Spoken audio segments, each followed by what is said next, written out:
Graça e paz, amados irmãos, em Cristo Jesus, vos saúdo no Senhor Jesus Cristo.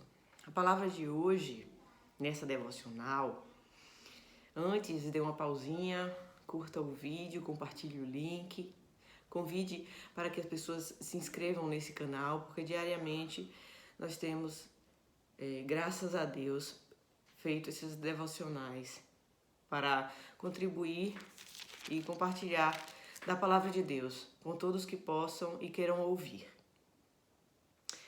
Então, a devocional de hoje está baseada no capítulo 16 do livro de Revelação de Jesus, escrito pelo apóstolo João, conhecido como Apocalipse.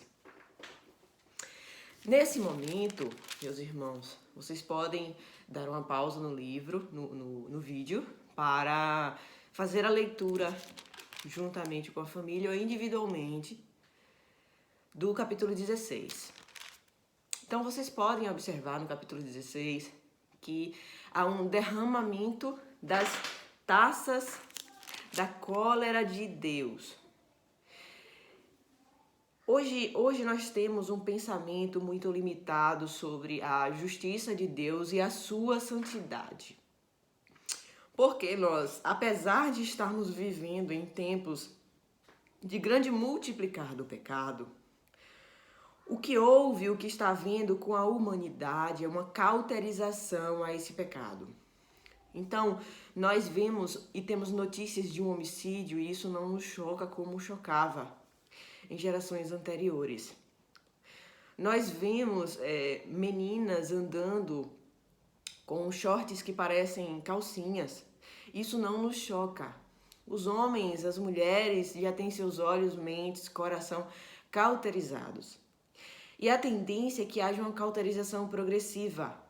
Então, quando ouvimos falar da ira de Deus que se derrama, quando ouvimos falar da qualidade, das características do inferno, em nosso coração ainda nos assalta, meu Deus, isso não seria desproporcional? Não, meus amados. Não seria desproporcional. Nós temos hoje ainda um freio da graça de Deus sobre nós, que limita a iniquidade de toda a humanidade. Caso contrário, o nosso comportamento, o desejo de nossas almas, a nossa prática de toda a humanidade, seria completamente proporcional à ira de Deus que está anunciada aqui nesse capítulo.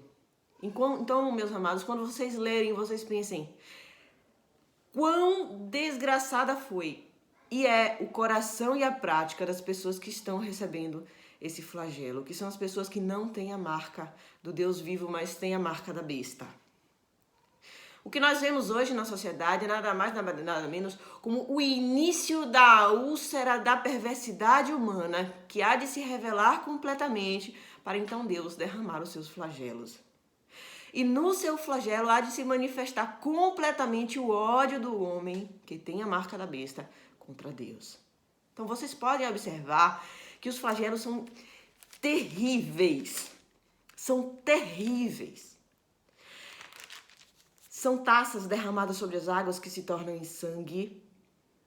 São taças derramadas sobre o sol que faz queimar a pele do homem.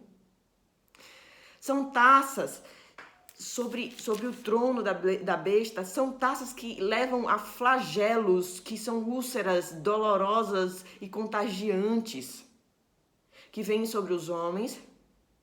São taças de dores intensas que vêm sobre os homens. São taças que são derramadas, que as nações se programam em pelejar contra Deus. E simplesmente, ao derramar essas aflições sobre os homens respondem com blasfêmias contra Deus, blasfêmias contra o Cordeiro Santo de Deus, blasfêmias contra a justiça e a misericórdia de Deus. Quando o homem blasfema, ele não blasfema só contra a santidade de Deus. Ele blasfema também contra o amor de Deus, contra a sua misericórdia, contra a sua pureza. Ele blasfema contra o santo de Deus. Mas, meus irmãos, Isso assim nos estremece a alma e nos faz pensar que esses flagelos podem vir contra os que são perversos, e que nós, nossos olhos hoje demonstram perversidades, homicidas, etc. e tal. Mas não, meus irmãos. Quando nós mentimos e usamos a mentira como recursos para conseguir qualquer coisa e amamos isso, nós estamos manifestando o que há de fato no nosso coração, que também é homicídio. Meus irmãos, quando nós mentimos e não nos incomodamos com a mentira, nós devemos clamar a Deus e entrar num profundo constrangimento diante do Senhor e clamar a Deus confessando esse pecado, para que Ele nos purifique dessas injustiças. Quando nós amamos qualquer coisa que se opõe à palavra de Deus, seja ela um conteúdo que está num seriado, num vídeo, numa festa, num comportamento, num pensamento, num sentimento, quando o meu sentimento, meus irmãos, me leva a querer esbofetear o meu irmão, o meu esposo, o meu filho, na sua outra face. Isso nada mais é que manifestação desse cenário infernal que será julgado pelo Cordeiro. É porque nós não vemos na completude a nossa maldade, o Senhor ainda nos guarda com a sua graça. Meus irmãos, o cristão não é para ficar mais ou menos, nem morno, nem se afastar do primeiro amor, mas se aproximar de Deus. Se aproximar de Deus com súplicas, com lágrimas, com temor e tremor, e desejar que a sua disciplina caia sobre nós. E desejar chorar agora, para que não choremos naquele grande dia, quando Ele se voltar para nós. Afastai-vos de mim, vós que praticais a iniquidade. Porque a prática da iniquidade não deve permanecer em nossas mãos. Nós não devemos guardar em nossos corações argumentos da carne, nem argumentos de Satanás, nem argumentos do mundo. Mas guardar a palavra de Deus e rogar a Ele para que nos guarde de todas essas influências. O cristão, meu irmão, não fica amiguinho da própria carne, nem da carne do irmão. Não fica incentivando conflitos, nem gostando de pelejas. O cristão, meu irmão, ele tem todas aquelas características descritas no Sermão do Monte, porque esse reino, ele está aflorando no coração do cristão. Se você não está identificando esse desejo ardente pelas obras do Senhor, se você está percebendo que tem coisas abafando o frutificar no Senhor, rogue ao Senhor da messe que te pode. Rogue ao Senhor da messe que arranque os espinhos que te cercam. Vamos rogar, meus irmãos, uns pelos outros, porque a geração é perversa, a nossa carne é perversa, o mundo é perverso e o reino de Deus é santo. E se nós estarmos distantes do reino de Deus e desejarmos ficar distantes do reino de Deus, isso significa que nós não somos salvos. Roguemos ao Senhor Deus em súplica para nascermos de novo.